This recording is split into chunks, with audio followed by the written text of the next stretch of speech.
(2022년 1월 2일) 성탄 후 제2주 주일 말씀 나눔을 시작하겠습니다. 오늘은 2022년 마가교회 표 소개와 함께 예레미야 31장 7절부터 9절 말씀을 가지고 큰 무리가 돌아오리라 라는 제목으로 말씀을 나누겠습니다.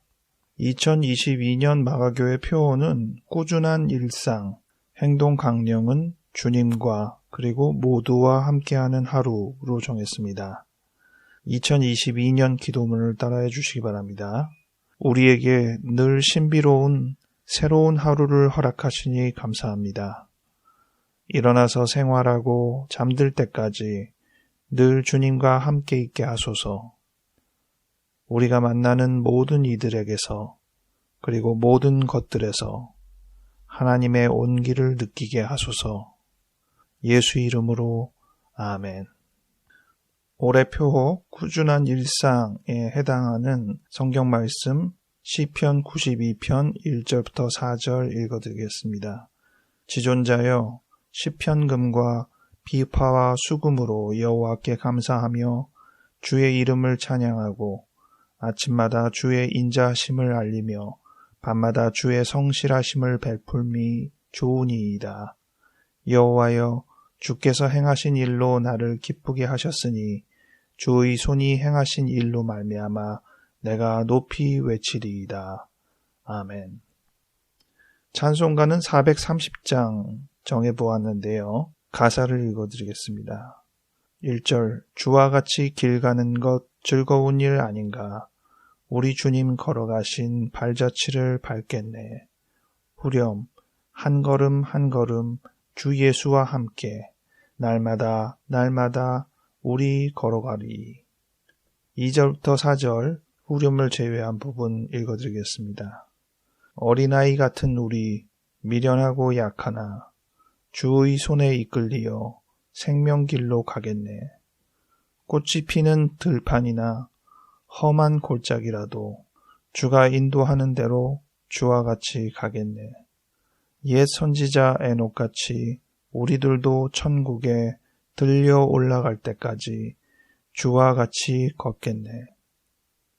이번 성경 말씀 시편 92편 1절부터 4절은 아침과 밤이라는 두 부분을 함께 담고 있는 성경 구절이라서 골랐습니다. 어떤 분들은 이 성경 말씀을 보면 찬송이 떠오를 거예요. 아침에 주의 인자하심을 나타내시며 밤마다 주의 성실하심을 베풀미 좋으니이다. 여호와께 감사하며 주의 이름을 찬양. 이렇게 가사가 이어지는 찬송을 기억하실 것입니다. 저도 이 시편 92편을 직접 성경을 읽기 전에 이 찬송을 통해서 먼저 내용을 알았던 사람 중에 한 사람입니다. 근데 이번에 이 구절을 선택한 다음에 다시 성경을 보니까 찬양 가사의 뉘앙스와 다르다는 것을 알았습니다. 아침에 주의 인자하심을 나타내시며 할 때 이 나타내시며라는 존대어를 써서 표현했기 때문에 주의 인자하심을 나타내시는 것은 주님 자신으로 가사의 특성상 생각하게 되고 밤마다 주의 성실하심을 베풀미 좋은 것은 주께서 주의 성실하심을 베푸는 것으로 인해서 우리가 좋다. 이렇게 가사로 여겨졌던 편입니다. 근데 오늘 성경을 읽어보니까 주의 인자하심을 나타내고 주의 성실하심을 베푸는 것은 여호와 하나님께서 그렇게 하시는 게 아니라 우리가 그렇게 한다는 것입니다.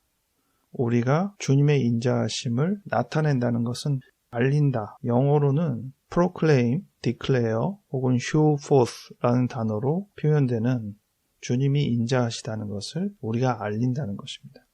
그리고 밤마다 주의 성심을 베푼다라고 써 있는데 이 알린다와 베푼다라는 단어로 한글상으로선 구분되어 있지만 영어 성경으로 보면 두 단어가 같습니다. 이 또한 알리는 겁니다. 주의 성실하심을 알리는 것이죠.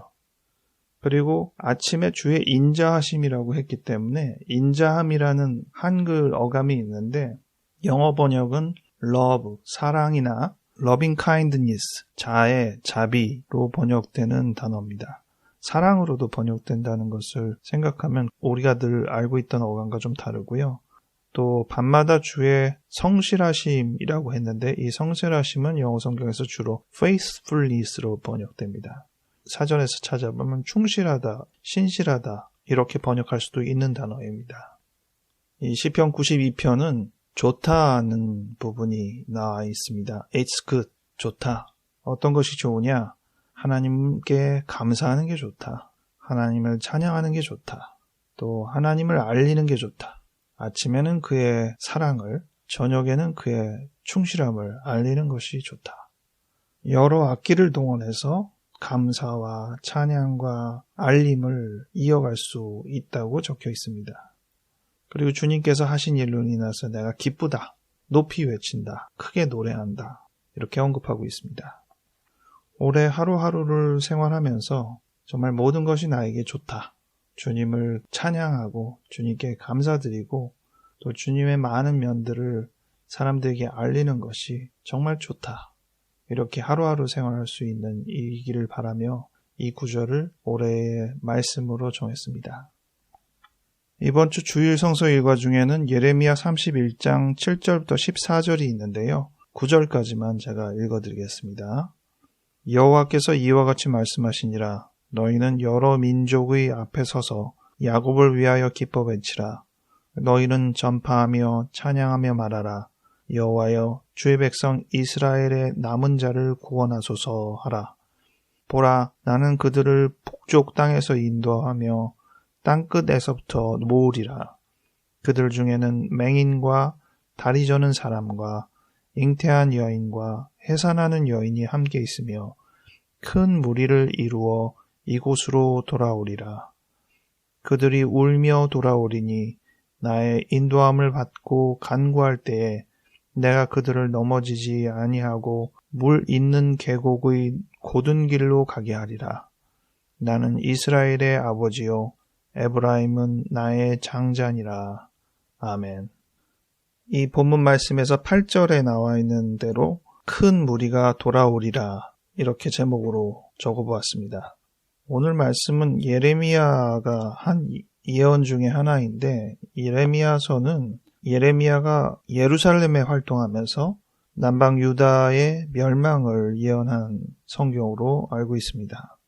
근데 오늘 말씀은 회복에 대해서 예언하고 있습니다. 이스라엘이 멸망한 후로 각지에 흩어진 하나님의 남은 자들이 다시 돌아온다는 것이죠.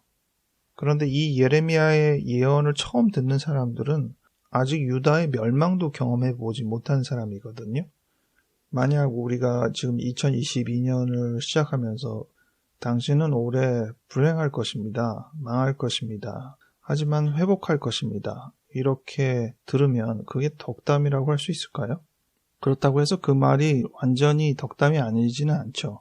불행을 경험하되 완전히 망할 것이다. 이렇게 하면 그거야말로 더 이상 가능성이 없는 말이 되잖아요. 그런데 회복될 것이다. 이렇게 말을 하니까 실제로 이스라엘 사람들은 솔로몬이 건축한 아주 훌륭한 하나님의 성전을 보다가 이제 멸망하고 다시 회복해서 이스라엘 땅에 돌아온 다음에 다시 성전을 지었을 때 그 앞에서 울었다고 적혀 있습니다. 두 가지 감흥 때문에 울었죠. 첫 번째는 드디어 이제 회복하는구나. 이 감격 때문에 울기도 했고, 하지만 또 한 가지 사항은 예전에 그 솔로몬 성전은 굉장히 화려하고 웅장했는데 지금은 그에 비하면 그 화려함과 웅장함을 유지하지 못하기 때문에 비교에 의해서 울게 되었다는 것입니다. 우리의 그 불행 이후의 회복도 온전한 회복이 아닐 수는 있습니다. 한 10을 잃었다가 7로 회복한다든지 그렇게 충분하지 않은 회복을 할 수도 있을 텐데 그것을 긍정적으로 봐야 할까라고 생각할 때는 또 우리가 의문을 갖게 되죠. 그런데 인생 살면서 우리가 여러 가지 경험을 해보면 그것은 결코 부정적인 표현은 아니라는 것을 알게 됩니다.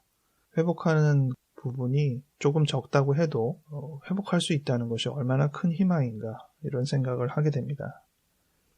그래서 오늘 말씀에서 이 회복에 대한 부분은 처음부터 긍정적인 표현은 아니었지만 우리에게 위안이 되고 실질적인 말씀이 됩니다. 오늘 제가 이 제목을 선정함에 있어서 가장 중요하게 생각했던 구절은 바로 8절 말씀입니다. 여기에 보면 맹인, 다리 저는 사람, 잉태한 여인, 해산하는 여인 이러한 언급이 나옵니다. 이스라엘 땅으로 회복하는 사람들을 명시함에 있어서 8절에 이러한 대상이 나오고 사람으로 언급하는 부분에 있어서는 13, 14절에서도 사람이 나오는데 13, 14절에는 처녀, 청년, 노인, 제사장 이렇게 언급이 되어 있습니다. 이들보다 먼저 앞서서 지금 나와 있는 대상이 맹인, 다리 저는 사람, 잉태한 여인, 해산하는 여인입니다. 이들이 누구냐? 이제 이스라엘 땅으로 회복하여서 되돌아오는 땅 끝에서부터 각지에서부터 돌아오는 사람 중에 일부인 것이죠. 이들도 함께 큰 무리를 이루어 즉 이스라엘로 회복되는 사람의 큰 무리 중에 일부가 된다는 것입니다. 함께 있다.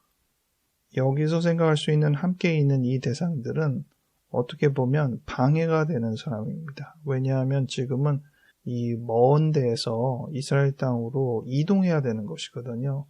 당시에 교통수단이 발달되어 있는 시점도 아니라서 결과적으로는 대부분이 걸어서 이동해야 되는 상황인데 걸어서 이동한다고 가정해보면 지금 언급되는 사람들이 이 무리에 어떠한 식으로 작용하겠는가 금방 생각해 볼 수 있습니다. 그럼에도 불구하고 그들 대상을 내치지 않고 그들과 함께 이 여정을 같이 간다는 것은 매우 귀중한 일이라고 해야겠죠. 이 회복에 있어서 이 부분도 우리가 잘 유념해 보아야 할 부분이겠습니다. 새해를 시작하며 올 한 해를 저희가 예상해 보는데 다양한 생각을 해야겠죠. 특별히 오늘 이 예레미야의 말씀처럼 회복에 대한 생각을 우리가 해보면 좋겠고 그 회복에 앞서 우리가 갖는 불행이나 인생의 역경을 생각해 보면 좋겠고요. 또 이 회복에 있어서 우리가 생각하게 되는 온전함과는 조금 거리가 멀거나 방해물이라고 여길 수 있는 어떤 부분도 우리가 포함하여 회복의 과정에 동참한다는 생각을 같이 해보면 좋겠습니다. 기도하겠습니다. 하나님, 한 해를 시작하게 해주셔서 감사합니다. 2022년을 주님과 함께 또 모든 이들과 함께 보내고자 합니다. 하루하루 생활하는 동안 우리가 만나고 경험하는 이 모든 관계 속에서 귀한 가치와 즐거움을 느끼게 도와주시옵소서. 이 모든 것을 소중히 여기게 하시고 이 모든 곳에 스며 있는 하나님의 뜻과 의미들을 발견하게 도와주시옵소서. 주님께 우리의 일상과 또 하루하루를 맡깁니다. 감사드리옵고 예수 이름으로 아멘.